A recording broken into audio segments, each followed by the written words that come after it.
So, I take it the video is going to start playing. Yes, we are going to play the video.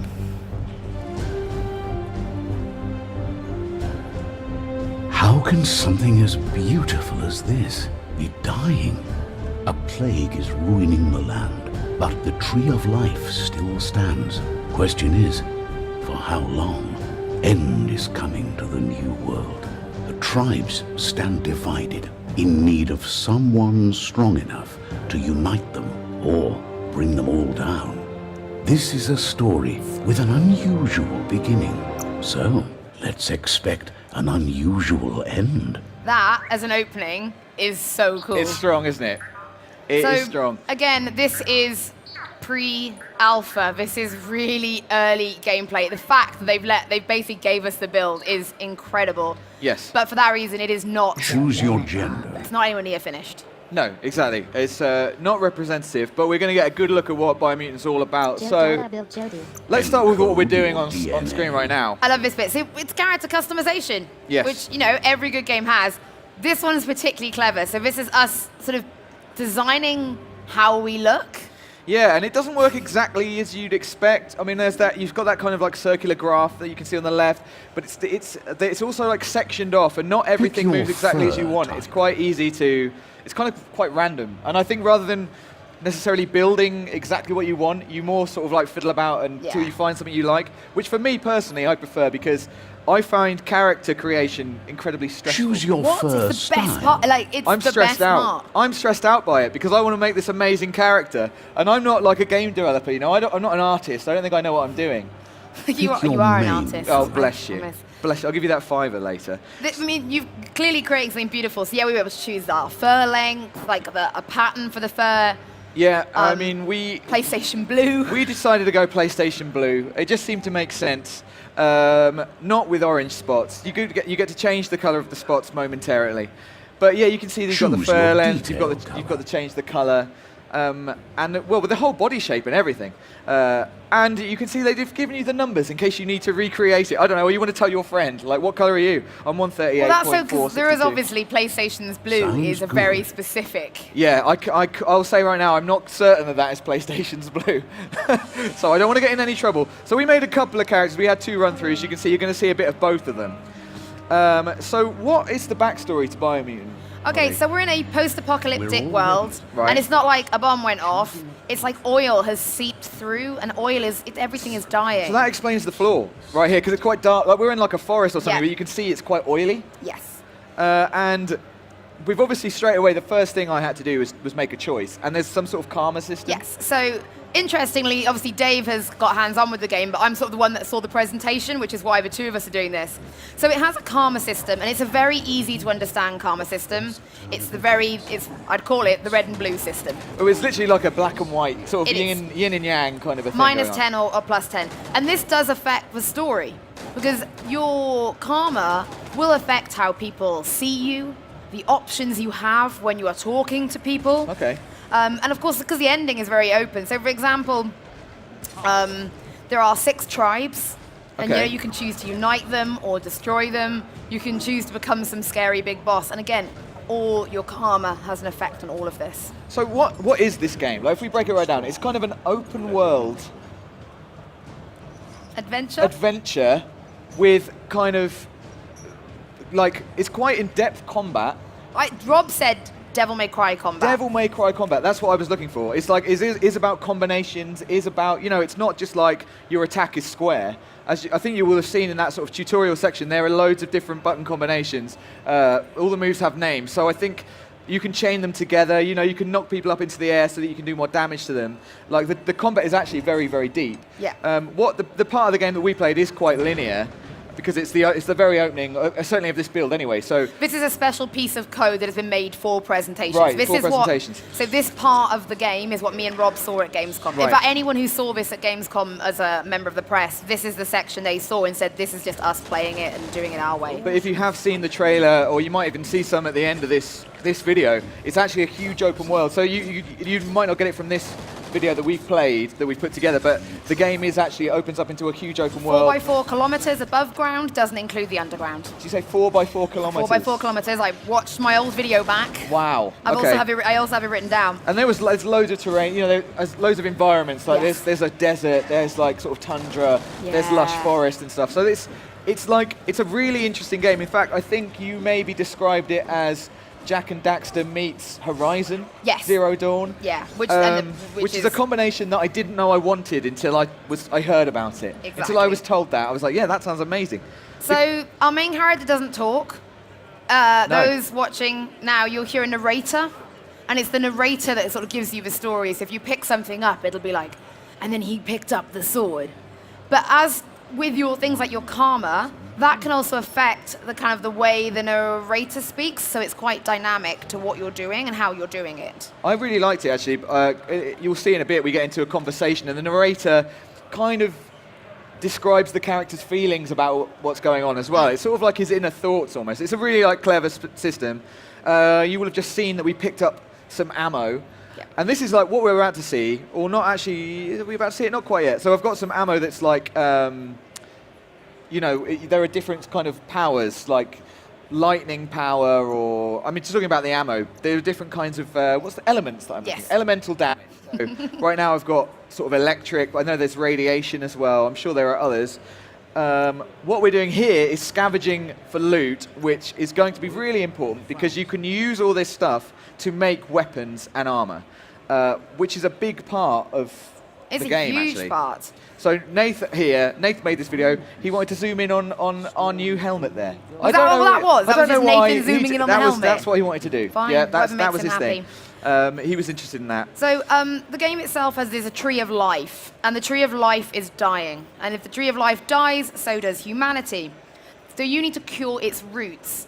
Now, by playing the game and doing the quests, you will start to cure the roots of the tree of life. And every time you successfully cure one of the roots, the percentage chance of you saving humanity at the end of the game increases.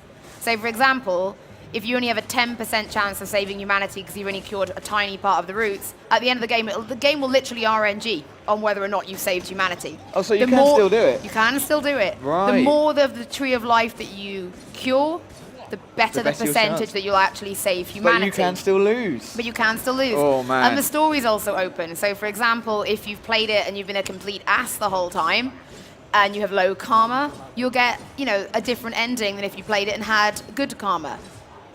That's pretty interesting. That's a really interesting idea, actually, because you're used to making all the right decisions and getting the good ending. The idea that you can do your best to heal the tree of life and still lose is kind of interesting. Or do your work, not really care about it, but still actually it comes good. It's kind of an interesting idea that I'm really interested in.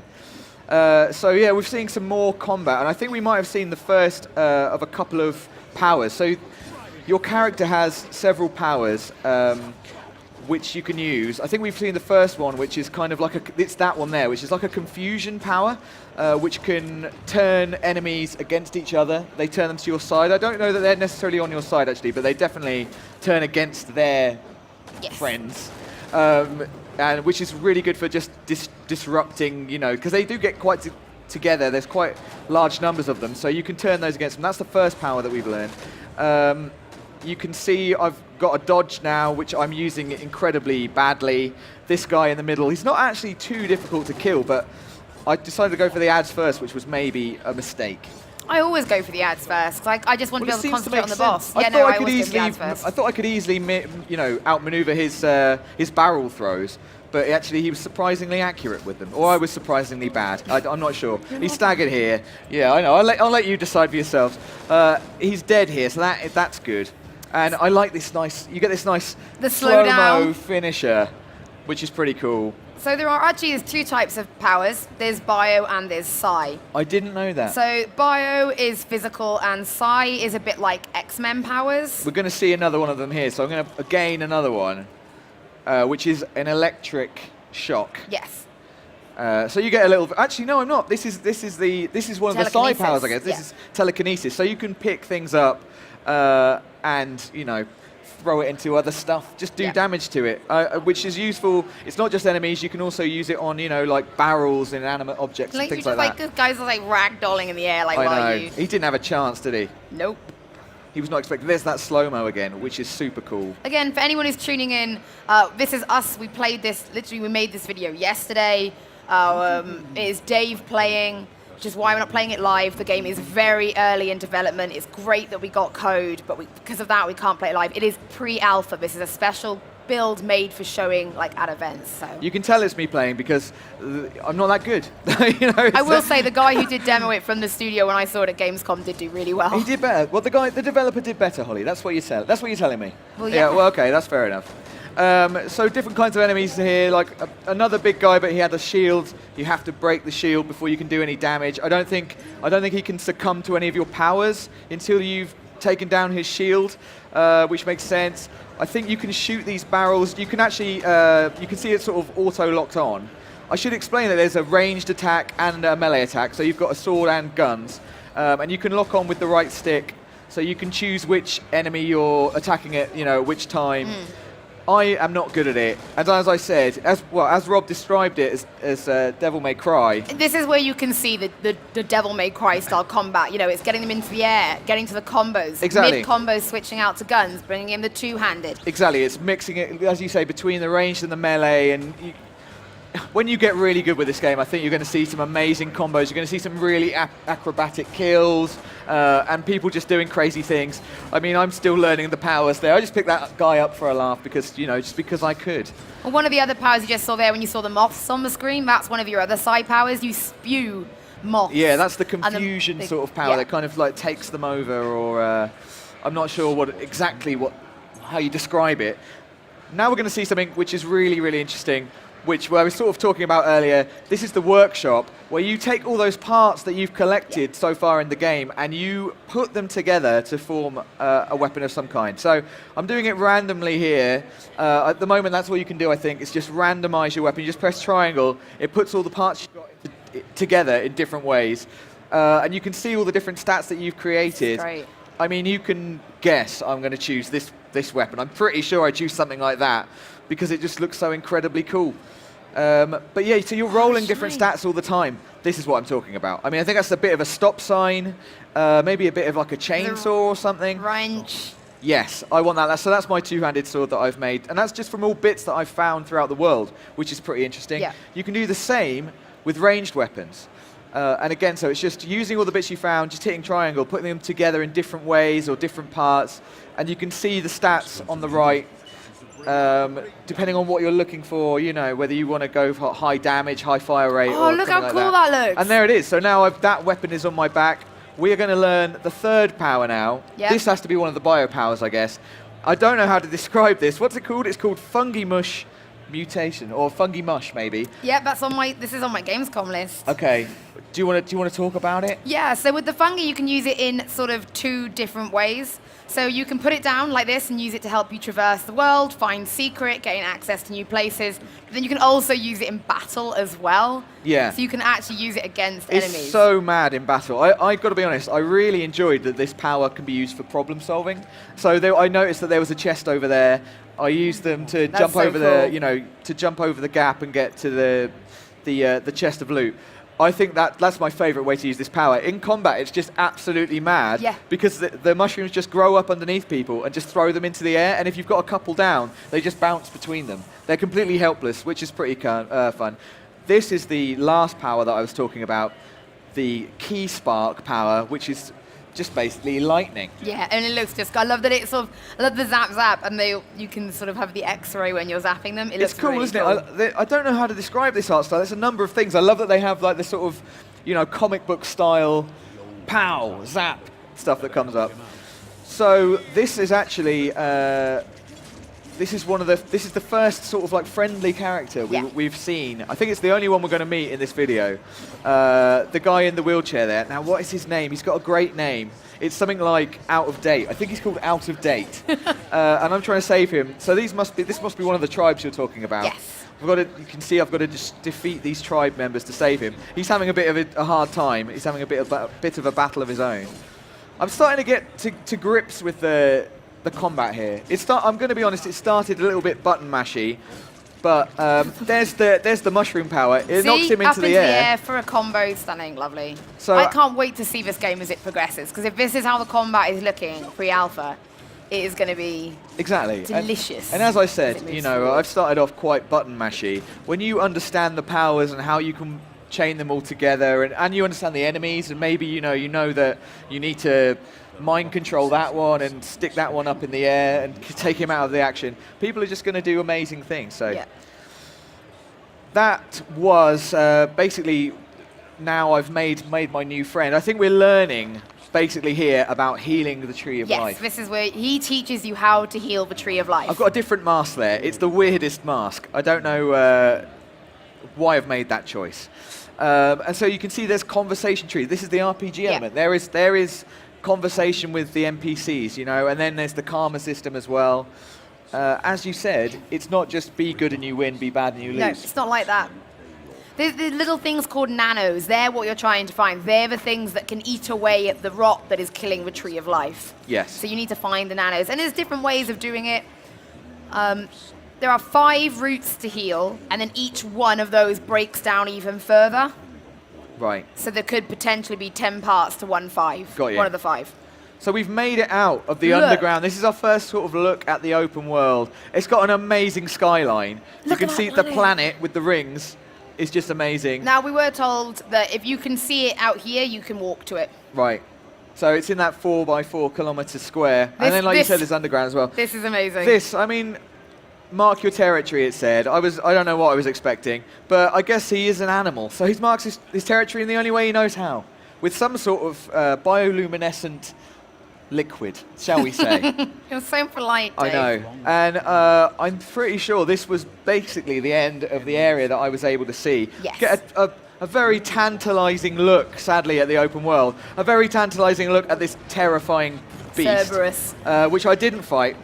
And I think we're going to see maybe a little bit of the outro, which is bits of the trailer, possibly. And you can get an idea for the variation of the world. It looks absolutely incredible, and I can't wait to get out there and explore it. I mean, there's so many unanswered questions here. Like there's these vehicles. I think we might see like a hand vehicle, like a clockwork hand. I think there's going to be some like problem solving with. You see like a sundial in a minute. It's absolutely. I mean, what is that? Is the sundial, which I'm hoping is some sort of problem solving? Dinka-totter. I know. But There's yeah, an airship. Look at that. I mean, we're really lucky. Like I said, we haven't been able to play it live because it is still so early in development, but everything you've just seen prior to this, as we're playing the trailer now, was Dave playing back at the Access office. Yeah, so exactly. we were so happy that we were able to show that. Again, it's pre-alpha. The game is so early in development. It's really ambitious. Yes. It's really ambitious, and I want to follow it quite closely. There are mechs in the game. I mean, of course there are. There's also What's that giant worm worm in the background? There are so many questions. Hopefully, if you hadn't heard of Biomutant earlier, this has given you a bit of a flavour for what it's all about. I mean, it's, as we said, it's kind of like Jak and Daxter meets Horizon Zero Dawn meets DMC. Devil May Cry Combat. Which is something I'm sure no one has ever thought of doing before putting those things together. But it looks really, really exciting and amazing. I just want to get out into the open world and find out. Pretty much.